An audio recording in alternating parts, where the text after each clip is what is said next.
Bom dia, tudo bem com vocês? Hoje nós vamos estudar a parte sobre excreção. Quando bebemos muita água, produzimos mais urina e o excesso de água é eliminado. Se ingerimos um pouco mais de sal, o excesso também é eliminado pela urina. Da mesma forma, a perda de água pelo suor, cuja função é manter constante a temperatura corporal, pode ser compensada pela retenção de mais água pelo sistema urinário. Pela excreção de uma quantidade variável de água e sais, o sistema urinário controla a concentração dos líquidos no interior do corpo. Essa capacidade, que nós chamamos de osmorregulação, permite que o animal mantenha uma concentração de sais e de uma pressão osmótica diferentes das do ambiente. Além de eliminar substâncias em excesso, o sistema urinário e outros sistemas que colaboram na excreção, por exemplo, os pulmões eliminam gás carbônico, eliminam substâncias prejudiciais resultantes do metabolismo, como a ureia produzida na reação de proteínas e de outras substâncias nitrogenadas. Desse modo, a excreção, juntamente com outros sistemas do organismo, colaboram para a manutenção de um meio interno constante e compatível com a vida, isto é, colabora para a homeostase, que é o equilíbrio do nosso corpo. Os principais órgãos excretores dos vertebrados são os rins, formados pelos néfrons. Os pulmões e o fígado também colaboram na excreção, ao eliminar gás carbônico e inativar substâncias prejudiciais ao organismo, respectivamente. Substâncias como o álcool podem ser oxidadas em gás carbônico e água, ou transformadas em outras substâncias no fígado e eliminadas pela urina ou pela bile. Esta serve ainda para eliminar os produtos resultantes da destruição das moléculas de hemoglobina, que são transformados em pigmentos biliares, como a bilirrubina, lançada no intestino e transformada em outras substâncias por bactérias que aí vivem. Algumas dessas substâncias são eliminadas pelas fezes. Outras voltam para o sangue e são eliminadas pela urina, tornando-a amarelada, que é a cor da bilirrubina. Contudo, a maior parte do trabalho de excreção, eliminar a ureia produzida no fígado, é realizada pelos rins. Além disso, eles regulam a concentração de água e sais do corpo, mantendo o equilíbrio do organismo, ou seja, a osmorregulação que nós vimos agora há pouco. Cerca de 1/4 do sangue é desviado para os rins, o que impede que a ureia e outros produtos tóxicos ou em excesso atinjam concentrações altas no sangue. Os rins recebem sangue pelas artérias renais, que se ramificam em seu interior em muitas arteríolas. Cada arteríola se dirige a um néfron. Existe cerca de 1 milhão dessas pequenas unidades em cada rim. O sangue sai dos rins pelas veias renais, que se unem à veia cava inferior. Dos rins saem os ureteres, que levam a urina para a bexiga urinária, um saco muscular que acumula a urina e a lança para o exterior através da uretra. O néfron é composto de duas partes, o corpúsculo renal, antes chamado de Malpighi, e o túbulo néfrico.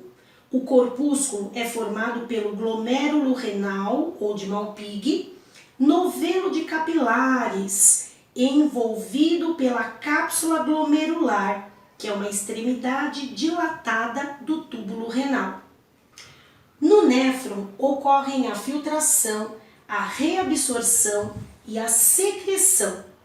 Na filtração, a pressão do sangue expulsa do glomérulo para a cápsula a água e as pequenas moléculas dissolvidas no plasma, como sais, moléculas orgânicas simples e ureia. Os glóbulos sanguíneos e as grandes proteínas do plasma não passam para a cápsula. A reabsorção ocorre ao longo do túbulo, através da rede de capilares que o envolve. A água e as substâncias úteis que tinham sido filtradas são reabsorvidas, voltando para o sangue. As células da parte inicial do túbulo, que é o túbulo contorcido proximal, reabsorvem por transporte ativo, ou seja, com gasto de energia, quase toda a glicose, os aminoácidos e parte dos sais. Ao receber de volta essas substâncias, o sangue fica mais concentrado que o líquido do túbulo e cerca de 80 a 85% da água também é reabsorvida. Em seguida, ao túbulo contorcido proximal está a alça de Henle ou alça néfrica, com um ramo descendente, do qual continua a reabsorção de água e sais. Após o ramo ascendente, vem a parte final do túbulo renal, que é o túbulo contorcido distal. Nesse, ocorre a reabsorção ativa dos sais e de um pouco de glicose. Além disso, suas paredes apresentam permeabilidade variável em relação à água. Assim, se o corpo precisar reter água, as paredes do túbulo tornam-se mais permeáveis e mais água sai para o sangue por osmose, ou seja, de uma forma tranquila, fácil. Caso contrário, elas ficam menos permeáveis. A filtração e a reabsorção são as duas etapas principais do trabalho do néfron. Uma terceira etapa, que é a secreção tubular, complementa-as. Nela, as células do túbulo controlam a taxa de potássio no sangue e ajudam a manter constante o nível de acidez do nosso sangue, conforme a acidez diminua ou aumente, respectivamente. Ao sair do ducto coletor, a urina é formada por cerca de 95% de água, 2% de ureia, 1% de cloreto de sódio e 2% de outros sais e produtos nitrogenados, como ácido úrico, amônia e creatinina. Diversas doenças podem prejudicar o funcionamento dos rins e causar insuficiência renal e afetar todo o organismo. Podem ocorrer aumento da pressão, elevação da taxa de ureia no sangue, chamada de uremia, retenção de água e sal, que causa o edema, ou seja, o inchaço nos tecidos, aumento de acidez no sangue, que é chamado de acidose, entre outros problemas. Os cálculos renais ou urinários, que nós chamamos de pedras nos rins, formam-se quando aumenta a concentração de cálcio ou de outros sais na urina por causa de alguma doença, por exemplo. Cálculos pequenos podem sair naturalmente na urina. Cálculos maiores podem obstruir e ferir partes do sistema urinário. Por isso, algumas vezes é necessário quebrá-los com ondas de choque para que possam ser eliminados ou removê-los por meio de cirurgia. Além de certa predisposição genética, a baixa ingestão de água é um fator que pode aumentar a chance de formação de cálculos. O sistema urinário também pode ser atacado por micro-organismos, com o desenvolvimento de infecções, por exemplo, na uretra, chamada de uretrite, ou na bexiga, cistite. Pelo exame de urina, pode-se verificar a presença de micro-organismos e uma série de problemas em vários órgãos do corpo. Por exemplo, a presença de glicose na urina pode indicar que a pessoa está com diabetes. Alguns medicamentos algumas drogas ou os produtos de suas transformações no organismo também podem ser identificados na urina, mesmo depois de terem sido usados há várias semanas. É nisso que se baseia o exame antidoping feito, por exemplo, em competições esportivas, para descobrir se um atleta usou alguma substância proibida que lhe daria vantagem sobre os outros competidores.